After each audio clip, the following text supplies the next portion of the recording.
ఆకు రాలిపోయేంత వరకు, చివరి నీటి చుక్క కలుషితం అయ్యేంత వరకు, చివరి చేప చనిపోయేంత వరకు, చివరి చెరువు ఎండిపోయేంత వరకు ఈ మానవాళ్ళకి అర్థం కాదు వాళ్ళు టెక్నాలజీనో డబ్బులో మాత్రమే తిని బతకలేము, వాళ్ళు భుజించడానికి ఆహారం కావాలి అని చెప్పి. ఈ దిశగా మనుషులే కాదు ప్రభుత్వాలు కూడా నిర్లక్ష్యంగా ఉన్నాయి. అయితే మనం చూసాం 2015లో ప్యారిస్ క్లైమేట్ డీల్, ఆ తర్వాత 2021 గత సంవత్సరంలో గ్లాస్గో సమ్మిట్ COP26 సదస్సు గురించి. ఆ సమ్మిట్లో మోడీ గారు కూడా పంచామృతని 5 ప్రామాణికమైన ప్రమాణాలు కూడా చేశారు. దానిలో కొన్ని 2070 కల్లా భారతదేశం కార్బన్ న్యూట్రల్ కంట్రీగా అంటే నెట్ జీరో ఎమిషన్ కంట్రీగా మారుతుందని, 2030 కల్లా 500 gigawatts non fossil fuel energy India ఆధారపడుతుందని, దాదాపు 50% ఎనర్జీలో రెన్యూబుల్ ఎనర్జీ అంటే మొత్తం ఎనర్జీ రిక్వైర్మెంట్ 50% రెన్యూబుల్ ఎనర్జీకి వెళ్తామని, ఇలా చాలా ప్రామిస్లు చేశారు పంచామృతిలో.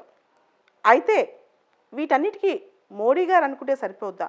ఎందుకంటే భారతదేశం రాష్ట్రాల యొక్క కలయిక. మన దేశంలో రాష్ట్రాల పర్ఫార్మెన్స్ బాగుంటేనే దేశం యొక్క పర్ఫార్మెన్స్ బాగుంటుంది. భారతదేశంలో ఇంతవరకు రాష్ట్రాల వారీగా ఆ రాష్ట్రాల యొక్క ఎనర్జీ క్లైమేట్ పర్ఫార్మెన్స్ మీద మంచి సూచికలు ఏమీ లేవు. మొట్టమొదటిసారిగా నిన్న నీతి ఆయోగ్ వాళ్ళు ఒక సూచిక రిలీజ్ చేశారు, ఒక ఇండెక్స్ రిలీజ్ చేశారు. అదే states energy and climate index. అంటే రాష్ట్రాల వారీగా శక్తి మరియు క్లైమేట్ చేంజ్ సంబంధించి ఎటువంటి చర్యలు తీసుకుంటున్నారు, దానికి సంబంధించి స్టేట్స్ పర్ఫార్మెన్స్ ఎలా ఉందని నీతి ఆయోగ్ ఇటువంటి ఇండెక్స్ రిలీజ్ చేయటం మొట్టమొదటిసారి. స్టేట్ లెవెల్లో అంటే ఒక్కొక్క స్టేట్ లెవెల్లో ఎనర్జీ అండ్ క్లైమేట్ ఇండెక్స్ అనేది. దీనివల్ల ఏమవుతుంది, దీనివల్ల నీట్గా స్టేట్స్ పర్ఫార్మెన్స్ ట్రాక్ చేయగలం. రెండోది స్టేట్స్ మధ్య కాంపిటీషన్ పెరుగుద్ది, ఒక హెల్తీ ఎన్విరాన్మెంట్ పెరుగుద్ది. క్లైమేట్ చేంజ్లో క్లైమేట్ ఎఫిషియన్సీలో మేము ముందున్నాం వెనకాల ఉన్నామని. అయితే దీనికి సంబంధించి కొన్ని ప్రామాణికాలు తీసుకున్నారు, కొన్ని పారామీటర్స్ తీసుకున్నారనమాట. అంటే దాదాపు 6 ప్రామాణికాలు తీసుకున్నారు. ఒకటి డిస్కామ్ పర్ఫార్మెన్స్, రెండోది యాక్సెస్ అండ్ ఎఫర్డబిలిటీ, మూడోది రిలయబిలిటీ ఆఫ్ ఎనర్జీ, నాలుగోది క్లీన్ ఎనర్జీ ఇనిషియేటివ్స్, ఐదోది ఎనర్జీ ఎఫిషియన్సీ, ఆరోది ఎన్విరాన్మెంటల్ సస్టైనబిలిటీ, ఐదోది ఎన్విరాన్మెంటల్ సస్టైనబిలిటీ అండ్ ఆరోది న్యూ ఇనిషియేటివ్స్. కొత్తగా స్టేట్స్ ఏమైనా ఇనిషియేటివ్స్ తీసుకున్నారా, ఇవన్నీ కూడా ఈ 6 పారామీటర్స్ తీసుకున్నారు. అంటే ఆ స్టేట్ కొత్త ఇనిషియేటివ్స్ ఎన్విరాన్మెంటల్ ప్రొటెక్షన్ కోసం ఏం తీసుకుంటుంది, రెన్యూబుల్ ఎనర్జీ కోసం ఏం తీసుకుంటుంది, అదేవిధంగా ఆ స్టేట్ క్లీన్ ఎనర్జీ ఇనిషియేటివ్స్ ఏం తీసుకుంటుంది. ముఖ్యంగా మనం చెప్పాలంటే రాష్ట్రాల్లో డిస్ట్రిబ్యూషన్ కంపెనీస్ పర్ఫార్మెన్సే చాలా ఇంపార్టెంట్ కాబట్టి రాష్ట్రాల వారీగా డిస్ట్రిబ్యూషన్ పర్ఫార్మెన్స్ కూడా చూస్తారు, డిస్కామ్ పర్ఫార్మెన్స్ అంటాం. సో ఈ మొత్తం 6 పారామీటర్స్కి వెయిటేజెస్ ఇచ్చిందనమాట. డిస్కామ్స్కే 40% వెయిటేజ్. అంటే ఏ స్టేట్ డిస్కామ్ ఎలా పనిచేస్తుంది అనే దానికి మేజర్గా 40% వెయిటేజ్ ఉంది ఈ మొత్తం ఇండెక్స్లో. మీ అందరికీ తెలుసు ఇండెక్స్ పారామీటర్స్ అనేవి చాలా ఇంపార్టెంట్ అని. అంటే ఏ ప్రాతిపదికన ఇండెక్స్ తయారు చేస్తారు, ఈ పారామీటర్స్ అన్నీ కూడా ఇంటర్నేషనల్ స్టాండర్డ్స్లో అంతర్జాతీయంగా క్లీన్ ఎనర్జీ ఇనిషియేటివ్స్లో రకరకాల స్టాండర్డ్స్ని తీసుకుని మరీ చేశారనమాట. దీనిలో లార్జర్ స్టేట్స్, స్మాలర్ స్టేట్స్ మరియు యూనియన్ టెరిటరీస్ విడివిడిగా దాన్ని బయట తీసుకొచ్చారు. లార్జర్ స్టేట్స్లో మంచి అంటే ఫ్రంట్ రన్నర్ స్టేట్ అనమాట. లార్జర్ స్టేట్లో ఎనర్జీ అండ్ క్లైమేట్ ఇండెక్స్లో ఫ్రంట్ రన్నర్ స్టేట్ గుజరాత్, రెండో స్టేట్ కేరళ.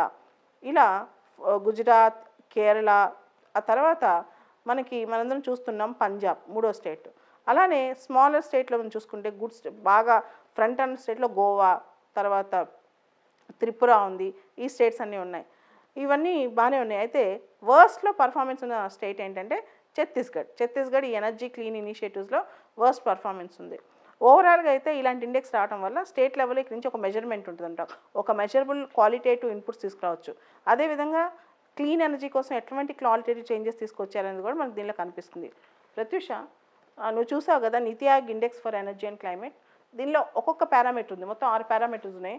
ఒక్కొక్క పారామీటర్ అంటే ఏంటి అసలు ఈ పారామీటర్స్, ఆ పారామీటర్స్ని ఎందుకు తీసుకున్నారో ఎక్స్ప్లెయిన్ చేయగలవా? మ్యామ్, ఈ ఇండెక్స్ ఏదైతే ఉందో ఇది first index to track states performance in energy sector and climate sector. First time ఒక స్టేట్ని ఇండివిజువల్గా అనలైజ్ చేస్తుంది, వాళ్ళు ఎంతవరకు చేస్తున్నారు అన్నది. So we can think this as a very prospective step towards our achieving our Panchamrit goals ma'am.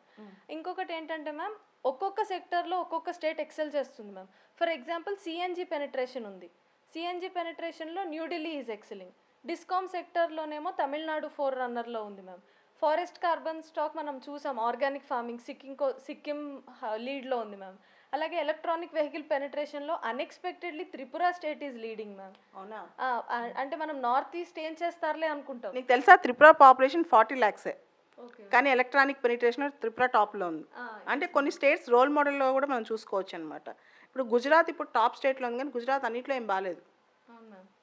Gujarat and ఇప్పుడు energy efficiency పారామీటర్లో కూడా తమిళనాడు 4 రన్నర్లో ఉంది మ్యామ్. సో ఇదేంటి అంటే ఈ ఇండెక్స్ బేసికల్లీ ఒక హెల్దీ కాంపిటీషన్ క్రియేట్ చేస్తుంది మ్యామ్ స్టేట్స్ మధ్యలో, so that they can compete. Like ఇలాంటి ఇండెక్సెస్ నీతి ఆయోగ్ చాలా రిలీజ్ చేస్తుంది. So this is one of those which can create healthy competition among states and to learn from other states ma'am. Very good. అయితే ఇక్కడ ఈ parameters performance చూస్తే ఇప్పుడు ఇది 2022 మనం పంచామృతిలో కొన్ని 2030కి టార్గెట్ ఇచ్చాం, కొన్ని 2070కి టార్గెట్ ఇచ్చాం. కాబట్టి ఇప్పటి నుంచి పర్ యానం ఇది కనుక తీసుకుంటూ వస్తే ఈ ఎనర్జీ అండ్ క్లైమేట్ ఇండెక్స్ కనుక తీసుకొస్తే స్టేట్స్ మధ్య కూడా కాంపిటీషన్ పెరుగుద్ది, యూనియన్ టెరిటరీస్ మధ్య కూడా కాంపిటీషన్ పెరుగుద్ది అనమాట. అలా పెరగడం వల్ల ఏమవుతుంది, వీళ్ళ performance will start out performing అనేది. కాబట్టి ఇటువంటి ఇండెక్స్ నీతి ఆయోగ్ ఇంకా రెగ్యులర్గా రిలీజ్ చేస్తే కనుక మనకి బెటర్గా ఉంటుంది. ఇలాంటి పారామీటర్స్ కూడా కొన్ని పెంచితే కూడా బాగుంటుందని నా ఉద్దేశం. ముఖ్యంగా ఈ స్టేట్ డిస్కామ్స్, చాలా డిస్కామ్స్ అసలు సరిగ్గా పర్ఫామ్ చేయట్లేదు. దానికి సంబంధించి ఈవెన్ గుజరాత్లో కూడా డిస్కామ్స్ సరిగ్గా పర్ఫామ్ చేయట్లేదంట. దానికి సంబంధించి కూడా కొంత చేంజ్ తీసుకురావాలి. కొన్ని స్టేట్స్ అయితే ఎనర్జీ ఎఫిషియన్సీ సంబంధించి న్యూ ఇనిషియేటివ్స్ కూడా తీసుకురావట్లేదు. సో వాటి గురించి కూడా కొంత నీతి ఆయోగ్ రిపోర్ట్ వల్ల దృష్టి పెట్టవచ్చు. అంటే ఏ స్టేట్ ఎక్కడ ల్యాగ్ ఉంది అని కరెక్ట్గా మనం ఐడెంటిఫై చేయగలిగితే దాన్ని అడ్రస్ చేస్తే కనుక మనం పంచామృత్ టార్గెట్స్ని ఈజీగా అచీవ్ చేయగలం ప్రత్యూష.